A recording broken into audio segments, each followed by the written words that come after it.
Greetings everybody, this is Marcus Toole and I am in my home orchard. It is currently November 30th, 2 days after Thanksgiving. So happy Thanksgiving for those of you who have not been greeted in such a way, or happy belated Thanksgiving. Today I am this is the second of two videos on transplanting plum root suckers, and today I am transplanting the root sucker of a Munson plum. This is the second of the two videos, so the plum is already dug, and I'm going to use this root sucker to graft a cultivar on it. The cultivar that I will eventually graft will be Spring Satin, which is a plumcot.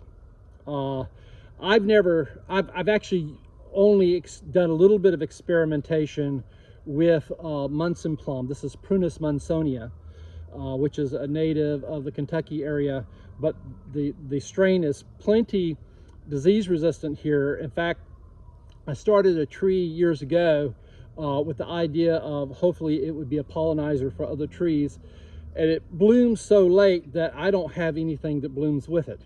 So it's useless from that perspective, and I have grafted over the mother tree and am experimenting with that, but I'm going to experiment with this as well and with several others. This is a spot where I want to eventually have a Spring Satin. I've already got two little trees planted. Hopefully you can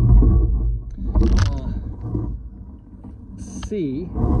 I have one here that I have planted already, and then one there, and then there's going to be a third one there. The one that's in the middle is actually a Chickasaw plum and strain cultivar. And what I can tell you about using Chickasaw plums for rootstock is that it works with the cultivars. It does not work with wild type. So I don't recommend trying to graft the cultivar onto a Chickasaw wild type. Only the cultivars. And Asian plums graft just fine to the cultivars. Cherry plums graft just fine to the cultivars. So it's a good rootstock. It's a very disease-resistant rootstock and works better here than any of the commercial rootstocks. So I'm going to try Munson plum and see if it works. Now, this spot is, my orchard's kind of crowded, and the closest neighbors to it is that big tree there is a drag queen plum, which is an ornamental, and then over around where those white PVC pipes are, that is a segundo plum that's grafted onto a Toole's Heirloom rootstock. Toole's Heirloom is a cultivar of Chickasaw plum, and in this area I only use Toole's Heirloom, this little spot here, or a strain that I can definitely tell from Toole's Heirloom. And of course the Munson plum I would be able to tell because it's a completely different species and the leaves are quite different. Anyway, without any further ado, let me go into showing you how to do this transplanting. As you can see, the hole is already dug. So I've already dug the hole, and I've already dug up the plum tree. Okay, so this is the Munson plum tree, and the Munson plum tree is quite distinct from the Chickasaw plums insofar as the Chickasaw plums, the leaves are longer and skinnier, and generally not as big. So, but they're distinct, and there's just a different look to it. Like Chickasaw plums, Munson plums, as you can tell, you can probably tell that it's quite a thorny tree. The strain I got came from a guy in New York who sent me a root sucker of a tree that he bought from a company called Oikos. And Oikos sells seedlings of a cultivar called goose plum, or wild goose, which is a cultivar of Munson plum. But really, in terms of fruit quality and everything, these seedlings are basically wild type. So any notion that a seedling from a cultivar is going to be anything like the cultivar is nonsense. So just be aware that the seedling of a cultivar is not the cultivar. This tree has several trunks, and in a little bit, its final step, I'm gonna end up choosing two. I think I'm going to choose these two, so I want to make sure that the two that I'm going to use are the most erect. And are those the most erect? I'm not sure. The other thing you want to do is make sure that the tree is close to the depth at which it was originally growing. Now, in the case of plum root suckers, and this is less true with Munson plum than it is with the Chickasaw types. That is, Chickasaw types, the suckers come up on laterals that are very close to the soil surface as a general rule. And sometimes with them, you need to actually bury them a little bit deeper than what the original tree was growing. I think I'm going to do that. I think that's the depth. So it's this one. If you look, I have the laterals. There's no taproot. Plums don't have much of a taproot anyway, and the suckers never have a taproot. The deepest root is usually the original root that it was growing from. And if a sucker is a couple of years old, it will produce its own little lateral roots, which this has done, which are often produced above the original root that it came from, meaning that it's even shallower. So in this instance, with a sucker, I like to plant them just slightly, ever so slightly deeper than it's naturally growing, because those roots are so close to the surface. And as you get further away from the trunk, I dig the hole in such a way that it gets deeper, so that the lateral roots spreading out are deep enough that they don't dry out too easily, and that they anchor the tree well. So now I'm going to start filling in. I'm going to initially just fill in enough so that the tree will more or less stand up by itself, and then I'm going to start using the hoe for doing the work. Okay, you definitely want to make sure that you keep the parts of the tree that you want to have upright still upright. So that's an important part of it. And if you're planting a tree that you bought and it's in a pot, or it's in a bag and the roots are kind of pointing down, that's not how the roots of a plum tree naturally grow. You know, if you're planting your potted plum tree in the growing season, then I recommend against disturbing it too much. But if the plum tree is, if it's in the winter time or in the dormant season, and the tree's good and dormant, I would go ahead and break up that root ball and spread those roots out and try to get them to spread out, because that's how a plum tree naturally grows, and you want those roots spreading out so that they can get the nutrients out of the soil. Because plum trees, the roots are not naturally deep. All right, so let's continue filling in around this tree. Now, some people like planting their trees on a mound, and if you are especially if you get a lot of rain, if you're in a site that you may have trouble with too much water, you might want to go ahead and do that. However, I don't plant plum trees in a mound because the roots are so shallow. As the soil erodes away from the mound, you're going to end up with exposed roots. It's hard to often end up with exposed roots on a plum tree no matter what you do as it matures. So just that original roots are so close to the surface, and even if you dig, even if you buried it about an inch or half an inch deeper than it's naturally growing, the tree is going to root itself close to the surface, and you're still going to end up with roots coming out right under the ground, and as the water erodes around it, you're going to end up with exposed roots. But I prefer not to have a whole bunch of exposed roots. So the tree is planted. Now the next step is to prune the tree.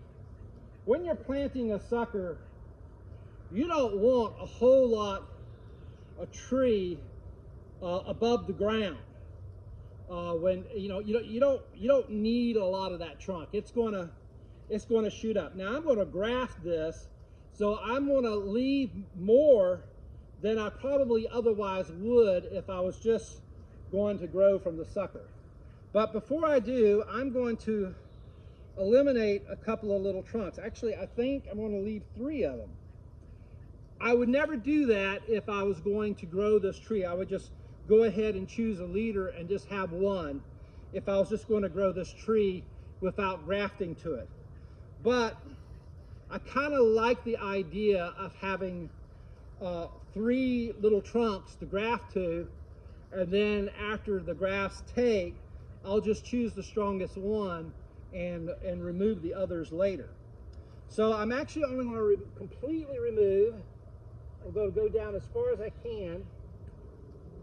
I'm going to remove that one, and I'm going to leave the other 3. And then I'm going to cut them. I want them a little bit high off the ground, about 6 inches to about 8 inches. I'm going to leave about 8 inches because when I go to graft, I'm going to make a fresh cut anyway with a sharper pair of clippers. And I'm going to go ahead and cut off all the little side branches. As I said, I'll cut these back, the little thorns, which are actually also side branches themselves, really.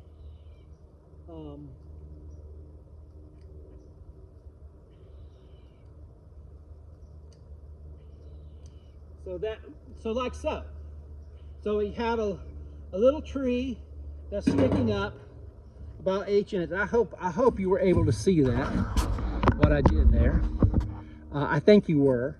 And so this tree, the next step, of course, would be to water it. Let me get to where you can see me. So the next step will be to water the little tree.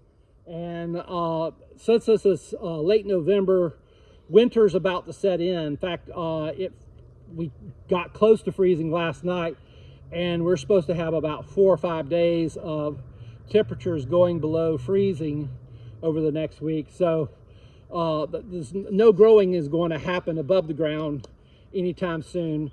With any luck, what will happen is on warm days, the trees will grow a little bit below the ground. And our climate is warm enough for that to happen a little bit.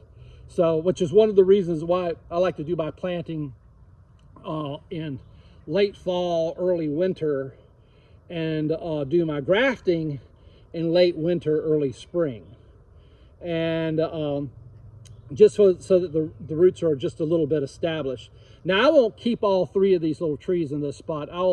If they all take, I will end up selling 2 of them and just keep the best one.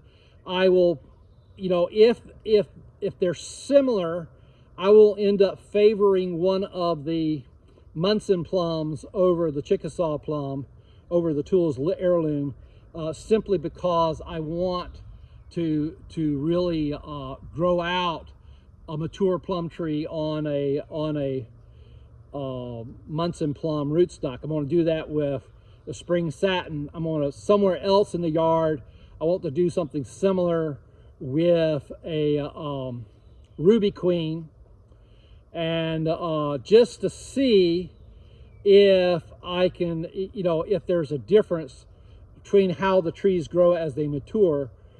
Just from looking at these root systems, my sense is that the Munson Plum is a slightly deeper root system, which could be a real benefit if it means a tree that's less likely to topple over and a tree that's a little less susceptible to getting dehydrated.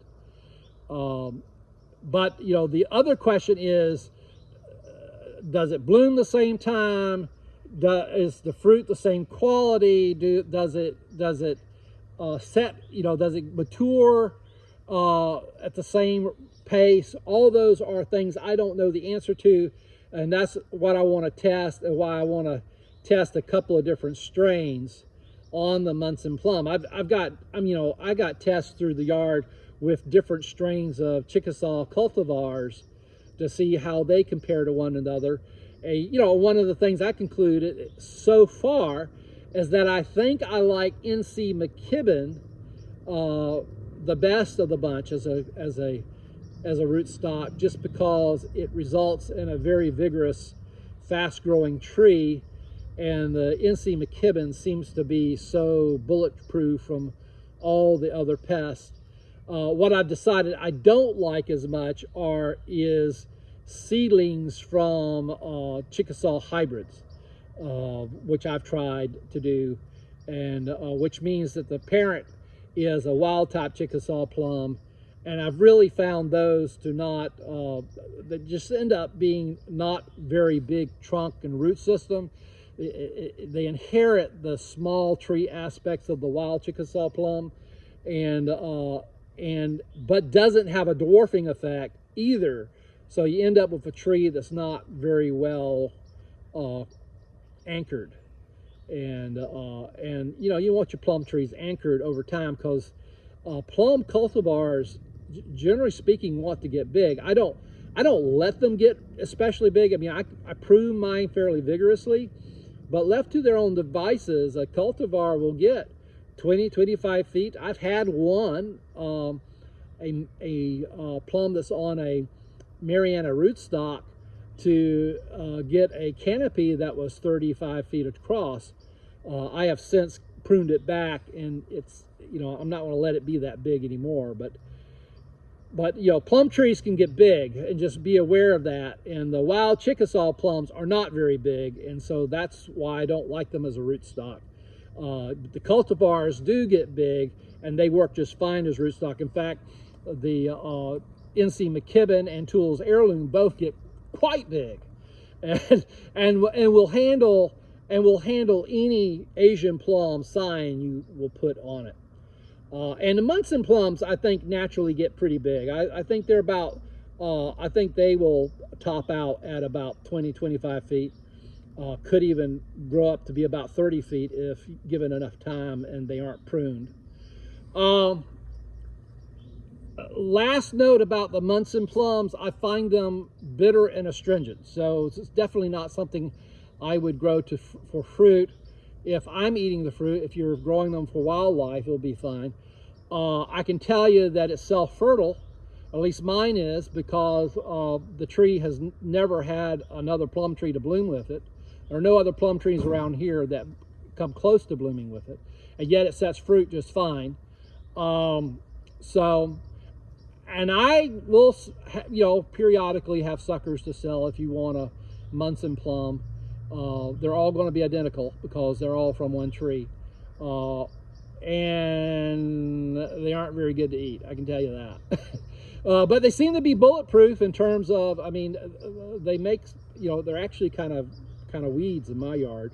So anyway, This is the experiment that's running, and this is how to plant a plum sucker. And in a little bit, I'm going to post a video, or maybe it's already posted, of me digging up a plum sucker. Talk to you later, and God bless. Bye.